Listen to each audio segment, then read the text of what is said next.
Hello, everybody. Welcome to NJILOA meeting number 3 for 2024. And I am remarkably pleased to be joined by a legend in the officiating community, Ed Camp, former NFL, NCAA basketball official. Basically, Ed, you've been in there and seen everything. Just But about. one of the things that resonated most with me is that you were an educator just as I am. And you're Brooklyn, Park Slope. Do I have that right? That's right. I was a middle school phys ed teacher. Yep.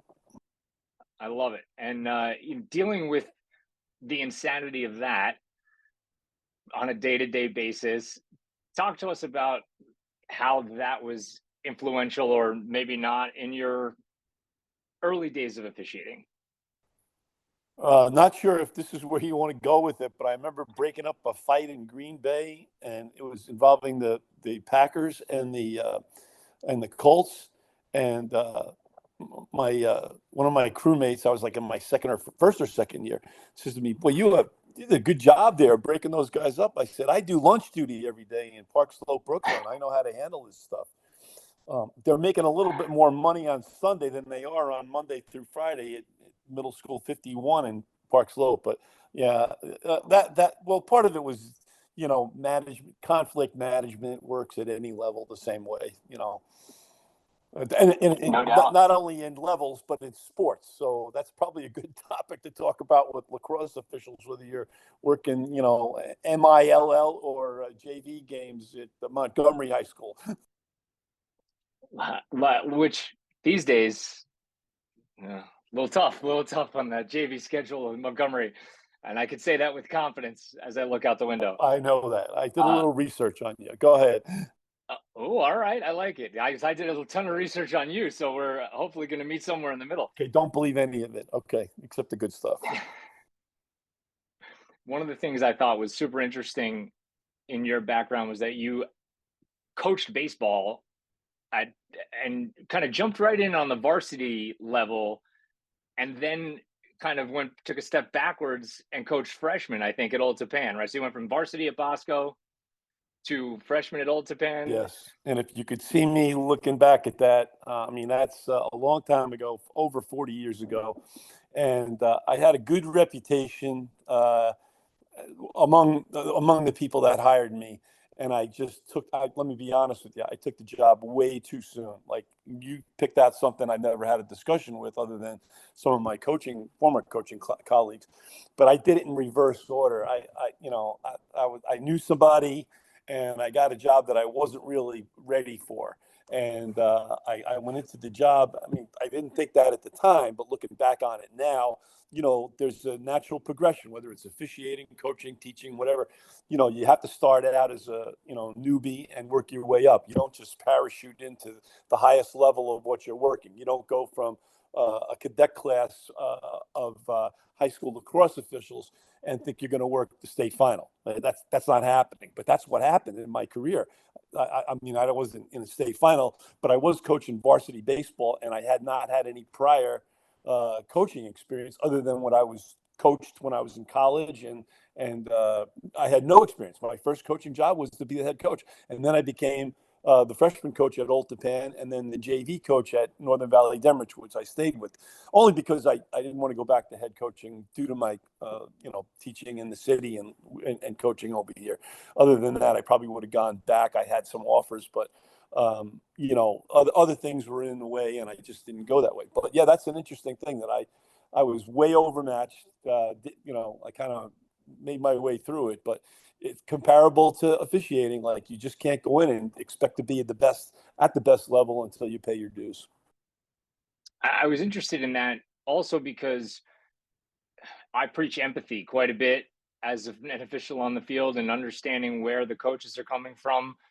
And for you to have the experience on both sides of the sideline, so to speak, how valuable do you think that was for you in terms of managing games later and understanding what the mindset of a coach would be as opposed to the mindset of an official? Well, actually, that carried me throughout my career. I understand what preparation goes into at every level. I understand what preparation goes into it. It goes into getting a team ready for whether it's 3 games a week or 4 games a week in baseball, or 1 game a week in football, or 2 games a week in lacrosse. Um, there's certain commitments that coaches make and expectations that they have. And I've always taught young officials that we're the third team out there. So, Team A and Team B are opponents, and they're playing against one another. But the third team out there, in fact, in the NFL, they call us the 33rd team. So when there's a certain level of preparation by the participants, I don't think it's unfair for the coaches to expect that we'd be just as prepared. And I've always taken that, taken that to the field or the court or wherever I was officiating, that, these kids and these coaches and these fans prepared for this game, to different degrees with some of the fans, but we owe them the best. And I've said this before. I say this every year to the cadet class of high school officials that I teach. I only worked officially 1 Super Bowl, but I feel still to this day that no matter whether I was working a high school basketball game or an 8th grade basketball game or an NFL football game, or in the last couple of years, I worked some high school football after I came off the field in the NFL. But that was their Super Bowl. That was the most important game to them that day. And I always felt, and I've always messaged this to officials that I work with, treat the game that way. The coaches have prepared all week for that game, and we owe them our best effort by preparing as well and making that important to them, and realizing that this is the biggest game for those kids, whether they be 15 or whether it's Super Bowl 53. Obviously you have that Super Bowl experience, and really, I mean, the NFL Sunday in and Sunday out, obviously highest level that we could possibly talk about. Certainly not analogous to like a varsity high school game, but in the world of like varsity JV freshmen, you had Super Bowl, NFL playoffs, NFL. But I'm interested in NFL Europe, because you went out and you were officiating in Europe for that. Talk to me about the disparity in the level of play, and what more management could you do in a situation like that as opposed to a regular NFL Sunday? Well,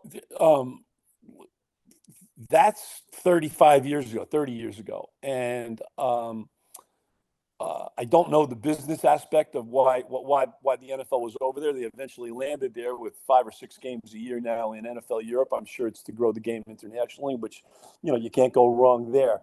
But as far as my experience with them, if we fast forward to today, in the last couple of years, even with a COVID interruption, you've had the USFL, the XFL, and now you have the UFL, which is a spring league.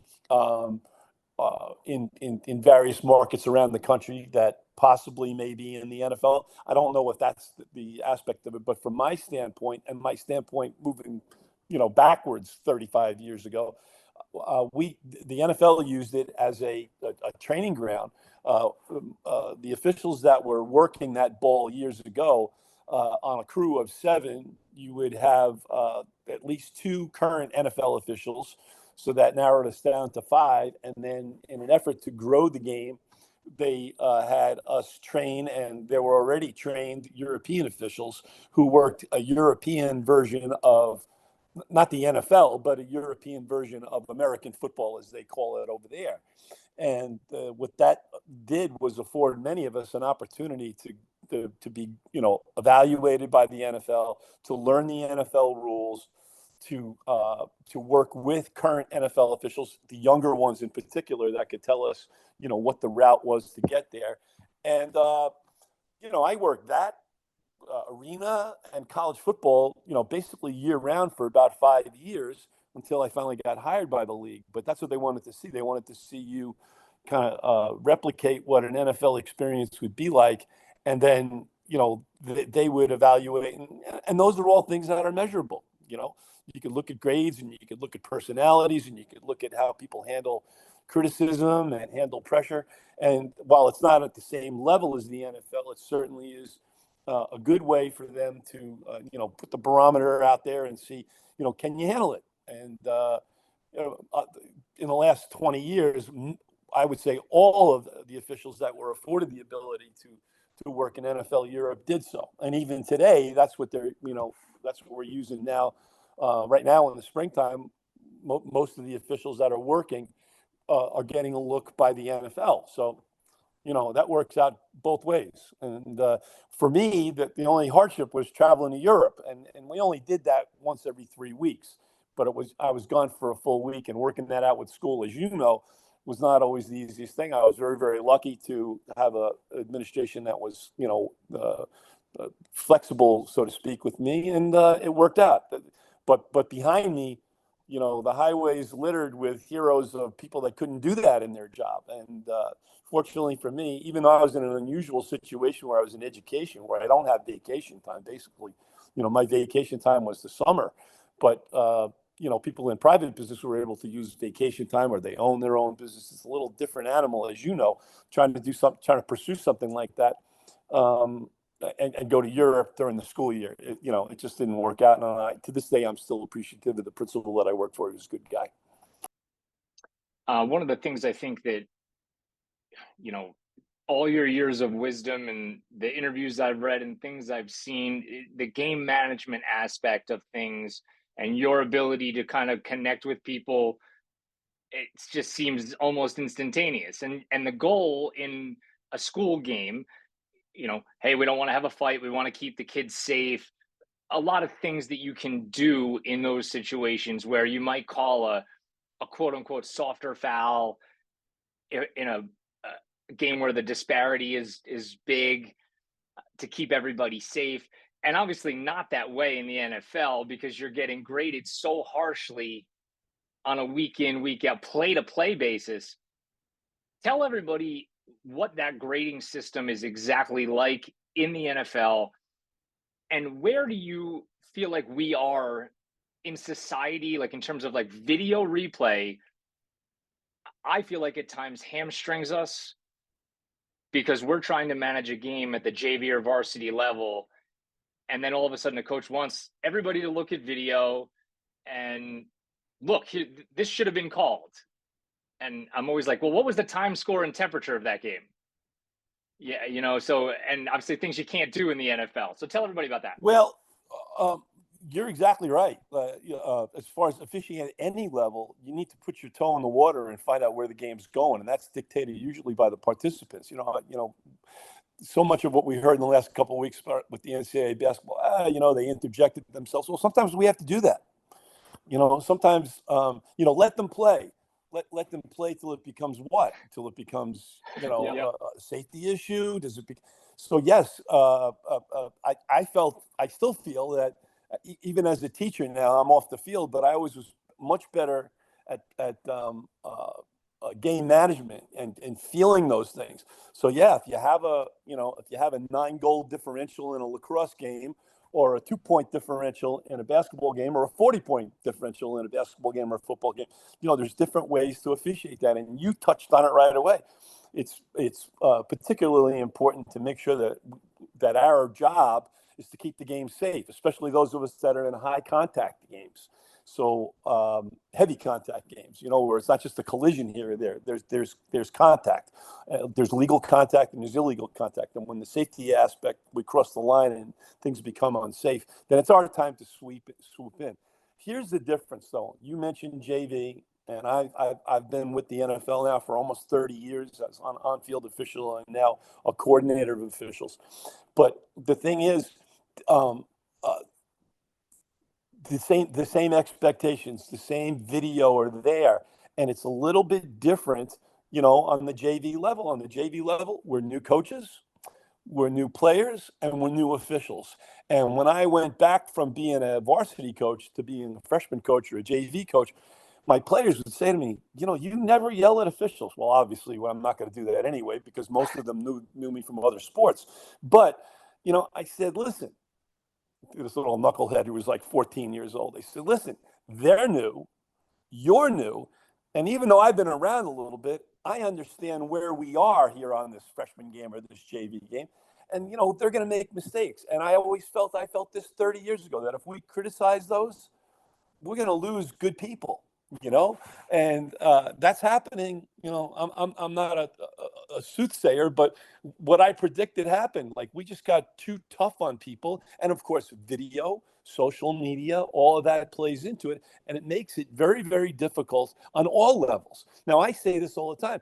You can criticize me. They pay me good money, and I understand what goes on, you know, with video replay and social media showing plays over and over again. But that's not fair on the lower levels. That's not fair for a kid who's working, a young person who's working at JV, whatever level sport, to expect them to be perfect. We should say, we should encourage them, and we're not doing that. You know, you see the videos all the time, you know, parents yelling behind a cage and screaming at a home plate umpire who's 11 years old. You know, like, my life's a little more important than me to be yelling at my grandkids umpire, you know, but people don't get that. And I will give you a personal aside from when I came off the field in 2022. I worked high school football, and I wasn't expecting anybody to bow down because who I was. In fact, I didn't tell anybody who I was. I didn't take big games, big time schedules, but I did. I did see and have a front row seat to the problem of officiating recruitment nowadays. People just go right at you and take it personally. You know, we're going to make mistakes. I was a high school varsity official 2 years ago. Like, we're going to make mistakes. That's the end of it. Your kids don't line up right. It's an age old axiom that, you know, those things happen, but it's becoming more and more of a problem where we personally attack, or in some, you know, some rare occasions and unfortunate occasions, we physically attack officials, and we just can't get anybody to do it anymore. You know? Yeah, yeah, no doubt. So obviously, knowing it that we're all going to make mistakes is a great segue to this. I heard you tell a story once about a catastrophic downgrade that occurred in a situation that potentially cost a team a game. And you can tell that story if you want to, but you don't have to, because I think the point of this is, how do you mentally deal with that, come back from that, and just go into the next one saying, okay, I have to now move on, or even the next play if you know you goofed something up. So remind me to get back to the individual play when I tell you a little bit of the history of the catastrophic. So I had a situation late in the game where, and we've all done this. So I'm going to speak in generalities into this rather than specifics. But, you know, I had a game, and it was a hard fought game, but no issues. Okay. And late in the game, really, really late in the game, like with seconds to go, with a play or two left in the game, I lost focus. I looked at something I shouldn't have been looking at. I should have stayed within my lane, and I missed something that I, you know, should have been. So I was looking where I wasn't supposed to be, and something happened in my general area of concern that, you know, was an infraction that I missed, and I didn't know it at the time. And the game was in Baltimore. Actually, I was driving home and nothing. Listened to the game on the radio to recap. Nothing.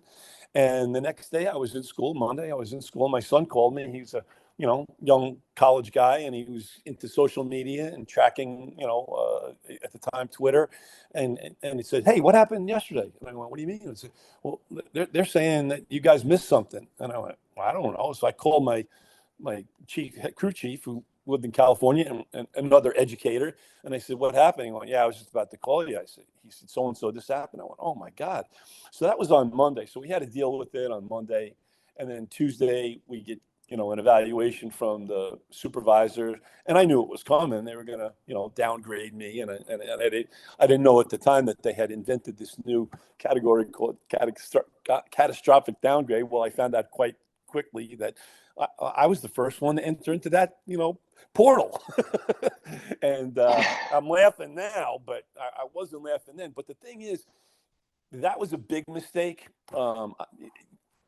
Again, it wasn't a Super Bowl, but it was a regular season game, and those of us that do what you and I do realize that any mistake, you know, doesn't taste good with lunch. So you kind of deal with it either anyway. And if I missed an out of bounds call in a JV basketball game, I didn't like doing that, and of course, in this case, I didn't like doing this. Anyway, so as our week goes, Monday, Tuesday, your grades and evaluation and communication with the league office and so forth. And Thursday or Friday comes, and I'm driving home from school, and the supervisor called me, the big supervisor, senior vice president called me, and said to me, "Hey, how you doing?"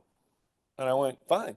He goes, "I just want to make sure you're okay after last week." And I said, "Yeah, I'm fine." Hey, I think he was kind of surprised at my reaction, but it was a truthful reaction, and I'm telling you the truth right now as well. Like, I got off it on Wednesday of that week. I had to get out of it, and the reason being was, one, I'm not going to be very useful on Saturday and Sunday with my crew if I'm worried about what happened last week. And you mentioned it prior to me going through this whole diatribe here, but it's the same as if you make a mistake in a game. You can't dwell on that. You make a mistake. I know I've made a mistake in a game, but you can't dwell on it, because I learned this from experience, that when you dwell on it, you can commit 4 more plays, and many times, many times, I thought I made a mistake and I didn't. I actually had it right. I had to trust my judgment. And later on, in evaluating either myself and doing a self-evaluation, or the league doing an evaluation, a formal evaluation, it comes out that I was okay. And when you look back on that and you say, "Hey, I might have screwed one up," in the present tense, you can say, "Hey, I might have screwed up," but you can't dwell on it, because 2 things. One, if you're wrong, you're going to miss 4 more plays. And if you're right and you dwell on it, you may miss 4 more plays because you worried about something that's really not true. That's why you need to move on. And that's very easily said than done, especially sitting here now. I'm hanging out this afternoon. The sun's coming out. It's a beautiful day. But, 10 years ago when that happened, I really had to talk to myself, and it was good that I was able to do that and then get this phone call on Friday, Friday afternoon at 3 o'clock, because I was driving home. They said, "Are you okay?" And I said, very honestly, I remember who I had. And I said, "Well, I think I owe this, the San Francisco 49ers and the Seattle Seahawks.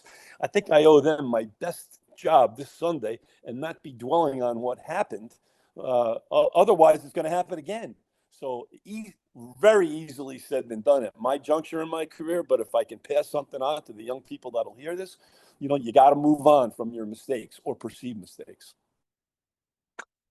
Very general advice you give to newer, younger officials in terms of, hey, focus on these things and you'll be okay.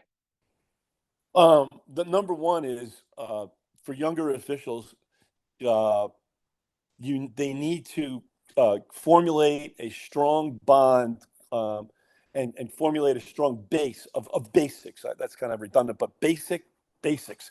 So what you learn as a new official in any sport, you need to carry that with you. And I will tell you that I never had a poor season. I always qualified for the playoffs in 20 years plus in the NFL. But I had that year that I had that catastrophic mistake. I was losing focus, and I needed to get focus back. I was trying to do too much for a lot of reasons. And I talked to a friend of mine who was in the league and very successful at the time, and I was talking to him about some of the pitfalls that I had, and he said to me, "You know what you do for the next third of the season?" This is somewhere after Thanksgiving. He said, just make sure your basics are fine. Make sure your mechanics are fine. Make sure you're still studying the rules. Do the basics. Do the things that you did when you learned, as a JV official or as a high school varsity official in high school football. Do those things, solidify those. And, the rest of it's the challenge. You're working in the NFL. But if you abandon your basics at any level, you're going to have some answering to do to yourself or to your supervisor or to the players and coaches and fans. Because if you're not basically sound, you got a problem. And I think anybody that's listening to this can understand that. First of all, you need a solid base. You just can't parachute in and think you're going to be working varsity, whatever, varsity high school, lacrosse, basketball, soccer, doesn't matter. You're not going to do that. You need a firm base. You need to pay your dues and learn mistakes. Okay. So I can look back at 68 years old and say, there ain't a mistake that anybody on this call has made that I haven't made or will make that I haven't made. I've made them all. It's how you get back up off the deck after you get knocked down off the horse, is how you handle it. And I know that story about me getting the catastrophic downgrade and the call on Friday, but that's the truth. Like, I knew if I screwed up a play and let it bother me, I would screw up 4 more plays. If I screwed up, and I did screw up a game, I could, and that could happen, be a reoccurring nightmare every week if I didn't adjust to this. And I'll be honest with you, I didn't have a great game coming back in Seattle that week, but I did some things basically that were fine, like doing basic things like getting good spots and making sure I had the referee knew clock status and things like that. I basically took that advice and just built on my basics, not to avoid, issues down the road. So that's what I would tell them. But the first thing young officials have to do is they can't bypass any of the highways that allow you to learn along the way. Everybody wants to be there tomorrow, but sometimes it's better to be a little bit late and be a little more experienced than it is to jump in and, think you're building a resume when eventually that resume is going to go thud and stop right there, So, Yeah. but you can't, you still have to maintain that drive. When a guy says to me, I had a guy call me up the other day about getting into college football. And I said, listen, I think you should give it a year. And I was trying to be the voice of reason, and he had aspirations and goals. And the delicate thing for all of us, any of us that serve as mentors, is you never want to discourage someone from setting lofty goals. But sometimes you have to be, we have to be, as mentors, realistic in what we tell them, and they have to be realistic. Some don't listen. Some think they should be, they should be working in the ACC now, Okay, but the reality is I've been there and I know what it takes to get there, and you're not ready yet. You'll know. I'll tell you when you're ready. And I'm not trying to sound cocky, but I have been down that road. They don't know what those, what those who's hiding behind the trees as you go down those highways. No doubt. Now, how about for the veteran guys? I think, and my video is messed up because I got to get a different camera rolling in here in a second. The veteran guys that I think would look back on stuff and say, "Man, the good old days," in some form or another. To stay motivated, to stay focused, what advice do you have for those guys with the changing landscape of officiating, with the technology now and the scrutiny that was probably heightened to a level that is bananas? Well, first thing I would tell veterans is to embrace that. Embrace the fact that you're still around. You're still working a kid's game. I had my 50th high school reunion this past fall, and I walked in there, and I had a small graduating class of 150, and I don't know how many were there, 80 or 90, whatever. And as I walk around the room, I could tell, there was a sense of like they're going to their grandchildren's games now, okay? And I'm officiating their grandchildren's games, or they're going to watch games, and I'm going to watch the Yankees and the Mets this weekend, and I was working at MetLife Stadium, and I say to myself, before I walk out there and pound myself on the chest for getting here, I'm saying to myself, how lucky I am to still be there, to be 68 years old and still putting a uniform on and saying, I got a game today. Like none of those people in that room that night this past fall could say that. They had games to go to or games to watch or games they paid to, but I was still an active participant in that. And I think in a way they're a little bit jealous. So my advice in answer to your question is, to the older officials, is number one, enjoy the fact that you're still out there. Okay. Number two, adjust to the way the game has changed. In football, I'm doing football 42 years, and some of the guys I work with in the training aspect of it, they say, well, Ed, we didn't do that. I said, well, neither did the coaches and neither did the players do that 40 years ago. When I was working high school ball here, the best teams, the Bergen Catholics and the Don Boscos, were throwing the ball under 10 times a game. Now, the smallest school in the state throws 25 passes a game. So we need to adjust with that. We need to say technology's better. The kids are looking at, lacrosse kids are looking at huddle video. Lacrosse officials are looking at huddle video. I never saw myself on film till I worked college football for 8 years and I got in Division I. I didn't know what I looked like on film. And by the way, That's wild. yeah, it is. But yeah. Well, I mean, that's where I landed. That's where it was on the calendar.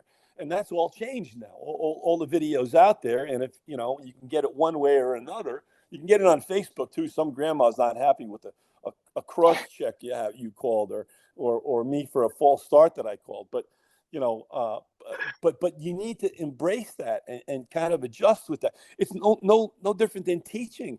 The way I was taught physical education, the way I taught physical education, there were some of them were similar things, but we had to adjust with the way the calendar was. We had to adjust with the way things are. So yeah, the games are played differently. The games are coached differently.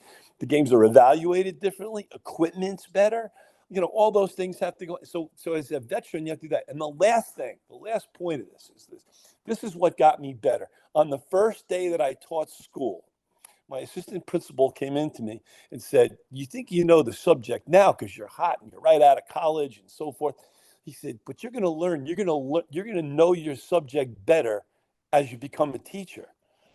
And I was like, "Well, what are these kids going to teach me?" Well, something's going to be down the road. So I encourage all officials to become a mentor. Pick somebody out, help them out, and you're going to learn your game better. I mean, if you're smart, you're going to learn. You're going to say to yourself, "Hey, you know what? Maybe what I've been doing for the last 20 years is no good. I'm helping this young guy. I got a bunch of guys up here in North Jersey that I help, that feel confident in communicating with me. And it brings me back to where I need to be. I need to teach them the basics because when I teach them the basics, I also enforce upon the NFL officials that I'm training now. I tell them, hey, go back to your basics. Do the basic things. We had a meeting this past weekend. That's all we talked about were the basics. Do the basic things that got you here, and then we'll figure out the rest of the stuff. And last thing, because I don't want to keep you, and I got 4.5 minutes till Zoom kicks me off here anyway. Quote that I heard you say once that I resonated with me, and I'm sure it was around for a while, but leads me into a question. Luck is when opportunity meets preparation. Annually, as you go through your processes and you're like, wow, I've done a lot of stuff, obviously. Preparation every year. What does it look like for you year over year? So great. I was in Atlanta this weekend at a supervisors meeting with the NFL, and we talked about that, and we talked about basics and what message do we want to send to officials. And I said, look, over the years things transpire, the game changes, as I told you, but a couple of things remain the same, and you touched on it: preparation. So what I've said was opportunity. The opportunity is there when luck meets preparation. So, is it lucky? Yeah. I got in the NFL because I made a call at the University of New Hampshire, and all I did was get a big spot on a fourth down play. A team went for it on fourth down, and the opposite official had it short, and we were going to have a turnover. And I was opposite him, and I was just doing what I was basically told to do: mirror the spot of the other, the offside official. And when I did, and the other team was going crazy, we got the first down. The referee at the time, I was only in my second or third year of Division I football. The referee looked over, and there I was 1 yard beyond the line to gain. And it was a first down that everybody knew, including the defense. They knew that they didn't stop the guy. It was a forward progress type play. And all I did was something that I was trained in. Again, fell back on basics, and an NFL scout had to be there. So is that luck? Or is that opportunity? Or is that preparation? Well, there's a little bit of luck in that I didn't assign the NFL scout to go to the game and look at Ed Camp or look at Ed Camp's crew that week. He just happened to be there. And then, of course, University of Massachusetts or University of New Hampshire, whoever it was on offense, decided to go for it on fourth down. I had nothing to do with that. But they did do it, and the opportunity presented itself for me to make a big call. Not that I knew it was a big call. I didn't know it was a big call. I was driving home from New Hampshire with the referee, who was from Old Tappan, New Jersey. And he said to me, that was a great call you made today. I said, which one? He said, when they went for it on fourth down and so-and-so didn't have the spot right, and you had it from the opposite side. So I'm not bragging on that, but what I'm saying is the opportunity was there. And sometimes, guys, the opportunity is presented and they're not ready for it. I got lucky by why? Because I lived off a basic, make sure you mirror spots with the offside wing official. Bingo. How many times I've done that? I've done that 25,000 times over the years, more than that. But that one time is when I got lucky. I love it. I love it. I love it. Ed, I appreciate the heck out of you spending some time. And I know that this is going to be valuable for our guys. And please keep doing what you're doing. Never stop. Okay, good luck to all the guys. Keep doing what we do is important for the game. We are an integral part of the game, whether you like it or not. I'm telling you, at whatever level, at whatever sport, we are needed. We need more of you. Get into the recruiting business. And if you're a veteran, get into recruiting and mentoring. How's that? The legendary Ed Camp. Thanks a lot. Good talking to you. Thank you, Ed. Have a great day. You too. Bye-bye now.